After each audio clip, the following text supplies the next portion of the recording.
Hi friends, welcome to Bhimavaram సరదాలు. దేవీ నవరాత్రులు 5వ రోజుకి స్వాగతం అండి. అమ్మవారు 5వ అవతారమైన శ్రీ మహాచండీదేవి పూజ విధానం మరియు ప్రసాదం తయారు చేసుకునే విధానం చూసేద్దాం రండి. ముందుగా ఒక హాఫ్ గ్లాస్ రైస్ని ఉడికించుకుని పక్కన పెట్టుకోండి.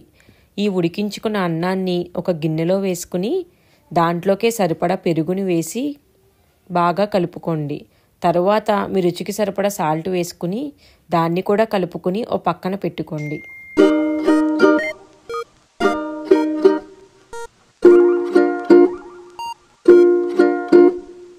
ఇప్పుడు తాలింపు కోసం ఒక గిన్నె తీసుకుని దాంట్లో నెయ్యి వేసుకోండి. నెయ్యి కొంచెం వేడెక్కిన తర్వాత దాంట్లోకి ఒక హాఫ్ స్పూన్ ఆవాలు, జీలకర్ర, 1 స్పూన్ పచ్చిశనగపప్పు, సాయి మినప్పప్పు, 2 ఎండుమిర్చి, కరివేపాకు వేసి సన్నగా తరిగిన అల్లం ముక్కలు, 2 పచ్చిమిర్చి వేసుకోండి. ఇవి దోరగా వేగాక స్టవ్ ఆఫ్ చేసుకుని ఆ తాలింపుని మనం ముందుగా పెరుగు కలిపి పక్కన పెట్టుకున్న అన్నంలో వేసి కలుపుకోండి.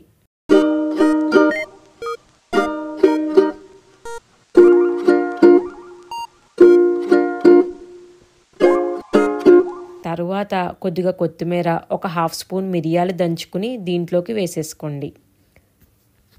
అంతేనండో, కమ్మనైనా దద్దోజనం రెడీ అయిపోయిందండి.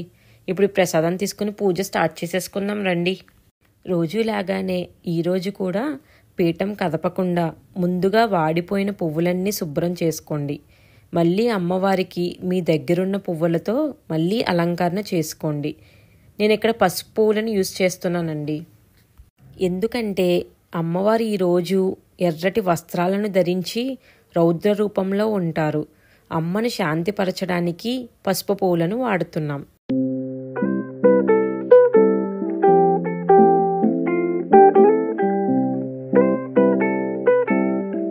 యథావిధిగా దీపారాధన చేసుకుని ముందుగా సకల విఘ్నాలను తొలగించే విఘ్నేశ్వరుడి యొక్క పూజను ప్రారంభించుకున్నాం.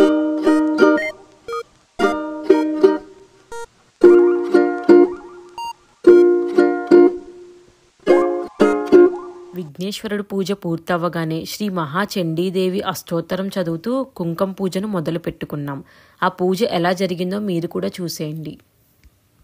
ఈ అవతారానికి ఉన్న ప్రాముఖ్యత పురాణాల ప్రకారం దేవతలకు పురంధరుడు, రాక్షసులకు మహిషాసురుడు రాజులుగా ఉండేవారు. దేవతలకు రాక్షసులకు మధ్య ఉన్న వైరం యుద్ధంగా మారి ఆ యుద్ధం చాలా కాలం నడిచి చివరకు రాక్షసులే విజయం సాధించారు. తరువాత మహిషాసురుడు దేవతల మీద దండెత్తి ఇంద్రుడి సింహాసనాన్ని ఆక్రమించుకుంటాడు. తదుపరి దేవతలు అందరూ కలిసి బ్రహ్మ, విష్ణు, మహేశ్వరుల దగ్గరకు వెళ్ళి తమకు జరిగిన ఓటమి గురించి చెప్పుకుని బాధపడుతూ రాక్షసుల నుండి తమను కాపాడమని ప్రాధేయపడతారు. అప్పుడు త్రిమూర్తులకి కోపం వచ్చి మహిషాసుడి సంహారానికి తమ తేజస్సుల నుండి ఒక మూర్తిని సృష్టిస్తారు. ఆ దివ్య రూపమే చండీదేవి. ఈ విధంగా అమ్మవారు ఆవిర్భవించి రాక్షస సంహారం చేశారు. దీనికి తోడు మరి ఒక కథ కూడా ఉందండి. పూర్వం అమ్మవారు చండాసుడనే రాక్షసుని వధించడం వలనే ఈ అమ్మవారికి చండీదేవి అనే పేరు వచ్చిందని చెబుతారు. ఈ పూజ పూర్తవగానే అమ్మవారికి ఈ దద్దోజనం నైవేద్యంగా పెట్టి హారతి ఇచ్చి చివరిలో సాష్టాంగ నమస్కారం చేసుకున్నామండి. దీంతో 5వ రోజు పూజ పూర్తయిపోయిందండోయ్. 6వ రోజు పూజ కోసం రేపటి వీడియోలో మళ్ళీ కలుద్దాం. ఇంకా వెళ్ళే ముందు కోసంత లైక్, షేర్, సబ్స్క్రైబ్ చేసుకోవడం మర్చిపోకండి.